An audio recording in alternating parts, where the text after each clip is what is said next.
के ऊपर टिक नहीं पा रहा है, वहां से हमें बार बार सेलिंग प्रेशर आता हुआ नजर आया। अभी अगर हम देखें तो कुछ बढ़त बाजार में आती हुई नजर आ रही है। 23,778 के आसपास चलता हुआ नजर आ रहा है, 124 पॉइंट की बढ़त। रजत सर, आपका व्यू आज के बाजार को लेकर के? देखिए, क्लियर केस है। कल भी हमने सेकेंड हाफ में सेलिंग प्रेशर हावी होता हुआ दिखा था। 23,800 एक बहुत इंपॉर्टेंट लेवल है। आप देखें, हमारी क्लोजिंग के बाद फिर ईरान ने मना कर दिया, न्यूक्लियर हम्म। यूरेनियम नहीं देने वाला। फिर क्रूड ऑयल हम्म। ऊपर बढ़ गया। एक और प्रॉब्लम जो मुझे बढ़ती हुई दिख रही है, कल भी मैंने शेयर किया था और उसके बाद बहुत मीडिया में भी इसके डिस्कशंस हुए। इसराइल और यूएस के बीच में एक डिफरेंस आता हुआ दिख रहा है, where in US wants to stop the war, but Israel क्योंकि ज्योग्राफिकली वहां पोजिशनड है, बहुत ज्यादा फेवरेबल है नहीं इस बात को लेके। और कहीं ना कहीं ये जो डिफरेंस है, हो सकता है शायद इसराइल इस सीज फायर में आगे बढ़ के कोई अटैक करे। तो एक बार देखने वाली बात होगी ओवर द वीकेंड क्या चीजें बनती हुई दिखती हैं। One should go light, completely light for the weekend. और ज्यादा हैवी पोजीशंस या ट्रेडिंग पोजीशंस कैरी फॉरवर्ड करना एडवाइजेबल बिल्कुल नहीं होगा।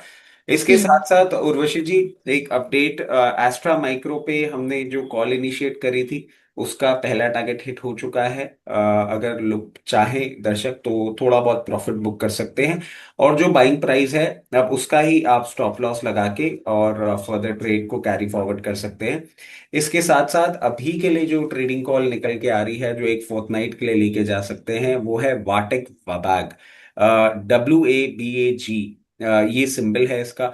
1452 लेवल्स में पोजीशन बनाई जा सकती है। 1402 लेवल्स का स्टॉप लॉस होगा। 1492 का पहला टारगेट और 1562 गोइंग फॉरवर्ड एक वीक में या फोर्टनाइट में आपको ये लेवल्स देखने को मिल सकते हैं।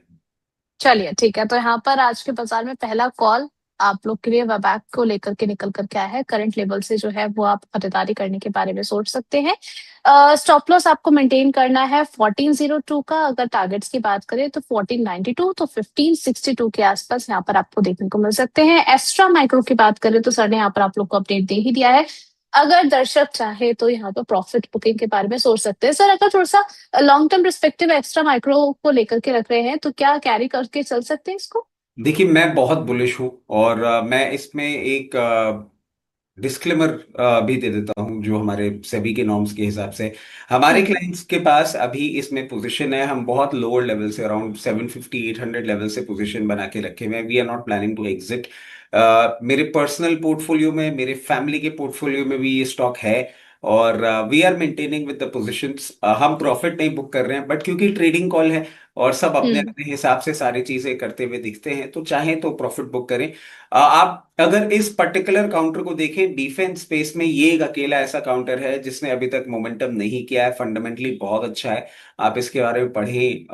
जो पूरा का पूरा टेक्नोलॉजी, न्यूक्लियर डिफेंस से रिलेटेड जो इसकी पोजीशनिंग है, हमें लगता है आने वाले दिनों में ये और अपसाइड मूव आपको दिखा सकता है। बट अगर ट्रेडिंग बेट ली है और थोड़े से पैसे बन रहे हैं तो बुक करने में कोई हर्जा नहीं है। कभी लोअर लेवल पे मिले तो वापस बना सकते हैं। क्योंकि परेशानी एक ही दिख रही है, आने वाला वीकेंड शायद हमें इतनी अच्छी छुट्टियां ना दे पाए जो हम बैक हम्म। से डिस्कस कर रहे थे। जिस तरीके से डेवलपमेंट बनते हुए दिख रहे हैं, हो सकता है वीकेंड में कोई चीज आपको बनती हुई दिख जाए। चलिए, तो मोटी मोटी बात ये समझिए आप लोग कि अगर कमजोर दिल के इंसान हैं आप लोग, ज्यादा परेशानी नहीं झेल पाते हैं, तो प्रॉफिट बुक करते हुए चलिए। लेकिन अगर कुछ मजबूती के साथ टिकने के बारे में सोच रहे हैं तो भी चलकर इसको लेकर के इसको चल सकते हैं। आगे बढ़ेंगे, बैंक निफ्टी को लेकर भी सर समझना चाहेंगे क्या यहाँ पर आपको अपॉर्चुनिटी देख रहे हैं? देखिए, बैंक निफ्टी में उर्वशी जी मैं देख नहीं पा रहा हूँ। देखना चाह बहुत रहा हूँ, बट मेरे जो एनालिसिस का चश्मा है वो मुझे नहीं देखने देता। वो क्लियर केस मुझे एक ही चीज कहता है कि जिस तरीके से हम पोजिशनड हैं, हायर लेवल पे बार बार सेलिंग प्रेशर हावी होता हुआ दिख रहा है, एंड 54,400 लेवल्स के ऊपर क्लोजिंग, उसके बाद अगले दिन सस्टेन मूवमेंट, उस पे ही आप कुछ करें। अदरवाइज बैंक निफ्टी से थोड़ा दूरी बना के रखें, क्योंकि कंटिन्यूसली आप देखें अंडर परफॉर्मेंस कंटिन्यूड है बैंक निफ्टी का। निफ्टी के लेवल्स जितना भी बैंक निफ्टी परफॉर्म नहीं कर पा रहा है। चलिए, तो बैंक निफ्टी को लेकर के व्यू अभी बहुत ज्यादा पॉजिटिव यहाँ से नजर नहीं आ रहा है। अब यहाँ पर कुछ देख लेते हैं क्वार्टर रिजल्ट्स, क्योंकि बेहद जरूरी है, क्योंकि आप लोग रिजल्ट्स के जो मंशा है उसको लेकर के पहले ही एंटिसिपेट कर लेते हैं, बेट लगा करके बैठ जाते हैं। अब आगे की रणनीति क्या होनी चाहिए, पहले क्वार्टर रिजल्ट्स देख लेते हैं। क्वार्टर फोर की अगर हम बात करें एलजी इलेक्ट्रॉनिक्स के, तो नेट प्रॉफिट 8.2% का यहाँ पर डिक्लाइन देखने को मिला है। पिछले साल ये जो प्रॉफिट था वो 755 करोड़ का था, अभी घट करके ये 693 करोड़ का रह चुका है। रेवेन्यू की अगर बात करें तो वो 8.1 करोड़ सॉरी परसेंट जो है इन्होंने रिपोर्ट किया है।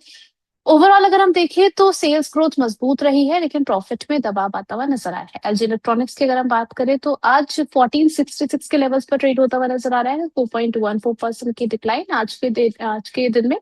सर एलजी इलेक्ट्रॉनिक्स को लेकर के आपका व्यू? देखिए उर्वशी जी, बहुत क्लियर केस बात है। ये एक बेरिश ट्रेंड में ही चल रहा है और रिजल्ट्स ने कोई भी रिस्पाइट देने का काम नहीं किया है। For the time mean it's a complete stay away. और जिस तरीके से पोजिशन है, हो सकता है आने वाले दिनों में आपको 1398 1386 के लेवल्स भी दिखा दे। अभी दूरी बना के रखेंगे, क्योंकि ऑलरेडी स्टॉक अंडर परफॉर्म कर रहा है, मार्जिन प्रेशर भी दिख रहा है। और गोइंग फॉरवर्ड ये तो आप देखिए, हमने मार्च के रिजल्ट्स देखे, इस क्वार्टर में हम्म। मार्जिन प्रेशर तो आपको और बढ़ता हुआ दिखेगा ही। चलिए, एलजी इलेक्ट्रॉनिक्स जो है अभी एक क्वार्टर और थोड़ा सा परेशानी देखने को मिल सकती है यहाँ पर ओवरऑल। गेल के अगर हम नंबर्स देखें तो ये भी मार्केट एस्टिमेट जो कर रहा था उससे काफी ज्यादा कम आए हैं, काफी ज्यादा डिसअपॉइंटिंग नंबर्स है। अगर हम यहाँ पर गेल पे देखते हैं तो इनका जो प्रॉफिट है उसमें 38.4% का डिक्लाइन देखने को मिला है। रेवेन्यू की बात करें तो उसमें भी डिक्लाइन है 2.6% का। सर गेल को लेकर के आपका व्यू यहाँ पर क्या किया जाए? देखिए ऑलरेडी स्टॉक ना बहुत अंडर परफॉर्म कर रहा है। और फंडामेंटली मतलब जैसे एलजी में तो हम कॉस्ट प्रेशर की बात कर रहे थे, मार्जिन प्रेशर की बात कर रहे थे, कुछ सेल्स को लेके भी इनकी प्रॉब्लम है। फंडामेंटली गेल की स्टोरी थोड़ी सी अलग हो जाती है। तो जिस तरीके से पोजीशन है, हो सकता है एक बार आपको 150 या 148 लेवल्स तक टेस्ट करा दे। हम्म। बाउंस बैक तो क्लियर नहीं दिखता, बट बहुत ज्यादा खोने को कुछ नहीं है, तो बहुत ज्यादा कोई रिजल्ट रिलेटेड रिस्पॉन्स नहीं देखने को मिलेगा इसमें। चलिए ठीक है, नेक्स्ट यहाँ पर आईटीसी के बारे में बात कर रहे थे। आईटीसी ज्यादा फोकस में भी रहा था जब सिगरेट वगैरह के प्रोडक्ट्स को लेकर के जो गवर्नमेंट की तरफ से न्यूज आई, उसके बाद हमने अच्छा खासा रिएक्शन इस काउंटर पर आते हुए देखा। वही अगर हम देखें तो क्वार्टर के रिजल्ट्स, रेवेन्यू कमजोर रहा है, लेकिन प्रॉफिट की अगर बात करें तो उसमें कुछ ग्रोथ देखने को मिला है। रेवेन्यू 7.3% का डिक्लाइन देखने को मिला है, एंड प्रॉफिट में 5% का डिक्लाइन है। सर सेल्स प्रेशर के बावजूद भी यहाँ पर अच्छा खासा प्रॉफिट ग्रोथ जो है हम देख पा रहे हैं। आपका नजरिया आईटीसी को लेकर के क्या बन रहा है? आप क्या कुछ मिड टू लॉन्ग टर्म के लिए अपॉर्चुनिटी है? देखिए उर्वशी जी, इसमें एक चीज हमें देखनी होगी। आपने देखा होगा सेल्स ग्रोथ सिगरेट सेगमेंट में बहुत ज्यादा देखने को मिली थी, और ये हम्म। यूजुअली क्यों देखने को मिलता है? Because of stocking. Hmm. Usually क्या करते हैं जितने स्टॉकिस्ट होते हैं, जब उनको पता होता है कि प्राइस बढ़ने वाली है, तो दे टेंड टू बाय मोर, क्योंकि ये तो पता ही है कि सेल्स तो कहीं नहीं जाने वाली। जो इसके एंड कंज्यूमर है, आप कुछ भी प्राइस कर दीजिए, मतलब एक्सोर्बिडेंट प्राइस ही आपने कर दी तो बात अलग है, अदरवाइज नहीं इतना फर्क पड़ता। अब हम्म। हुआ क्या है कि उसके चलते आपको जो लास्ट क्वार्टर के नंबर्स हैं उसमें तो सेल्स ग्रोथ दिख गई है, बट प्राइस रिवीजन जो एक्सपेक्ट कर रहे थे और जो प्राइस रिवीजन हुआ है उसमें बहुत बड़ा फर्क है। और कहीं ना कहीं ग्रोथ थोड़ी सी स्लो डाउन होती हुई दिखी है। अभी हम इंस्टाग्राम की रील्स भी अगर देखें और सोशल हम्म। मीडिया पे भी देखें, तो बातें ही आने लग गई थी कि सिगरेट छोड़ दी है, we are start of smoking bidi and everything, but that doesn't stay for long. और मैं समझता हूँ ये कुछ एक चुनिंदा ऐसे प्रोडक्ट्स हैं जिसमें कस्टमर की ब्रांड लॉयल्टी जो है वो बहुत ज्यादा होती है, because you get fix to one particular taste of tobacco hmm. And you don't tend to give it away.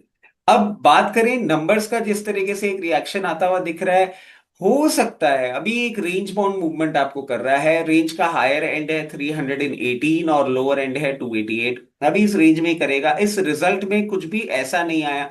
Agree business से we were expecting some good numbers, but वो भी नहीं परफॉर्म किया है, तो अभी ये रेंज बाउंड मूवमेंट ही करेगा। अगर आप मीडियम टू लॉन्ग टर्म की अप्रोच के साथ बैठे हैं, तो डेफिनेटली लोअर लेवल्स पे आपको पोजीशन बनानी चाहिए। It is one of the finest cigarette companies. और जिस तरीके से एग्री बिजनेस और पेपर बिजनेस का ग्रो कर रहा है, वेयर हाउस बिजनेस ग्रो कर रहा है, आने वाले टाइम में अगर आप मीडियम टर्म के लिए होल्ड करते हैं, 356 और 356 के बाद 410 लेवल्स भी दिखा सकता है, but before that it will try to test your patience. चलिए ठीक है, लोअर लेवल से खरीदारी करने के बारे में सोच रहे हैं अगर दूरदर्शी व्यक्ति हैं आप लोग। अदरवाइज थोड़ा सा अभी दूरी बना करके रखने की सलाह। नेक्स्ट यहाँ पर होनासा कंज्यूमर्स की बात करें तो इनके नंबर्स काफी ज्यादा इंप्रेसिव रहे हैं। नेट प्रॉफिट की बात करें तो इसमें 177.9% की बढ़त हमें देखने को मिली है। पिछले साल प्रॉफिट जो था वो 24.9 करोड़ का था, अभी बढ़कर के 69.2 करोड़ पर पहुंच चुका है। रेवेन्यू की बात करें तो उसमें भी अच्छी खासी हमें बढ़त आती हुई नजर आई है, 23.1%। रेवेन्यू प्रॉफिट दोनों ही शानदार रहे हैं सर, और आज अच्छी तेजी भी होनासा कंज्यूमर्स में देखने को मिल रही है, 392 पर चलता हुआ नजर आ रहा है, 8.5% से ज्यादा की तेजी।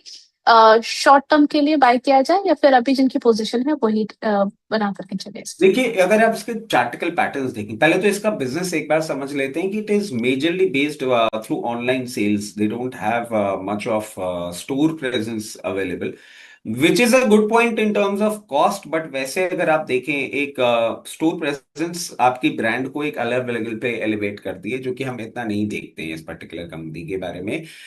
आज अगर ये 386 लेवल्स अभी तक कर रहा है, अगर प्रॉफिट टेकिंग नहीं आती है और 386 लेवल्स के ऊपर ही क्लोजिंग करता है और मंडे के ट्रेडिंग सेशन में फर्दर उन लेवल्स के ऊपर मेंटेन करता है, तो जरूर आपको ये एक बार 470-75 के लेवल्स दिखा सकता है। बट वैसे चार्टिकल पैटर्न्स जो मैं देखूं, मुझे लगता है अगर ये 386 के नीचे बंद होता है आज के ट्रेडिंग सेशन में भी, तो वापस लोअर लेवल टेस्ट करने आ सकता है 335।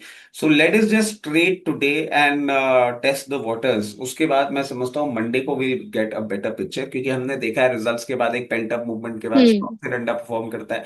तो let's not take chances today. चलिए ठीक है, नेक्स्ट यहाँ पर अपने दर्शकों के कुछ सवाल भी साथ साथ लेते हुए चलते हैं।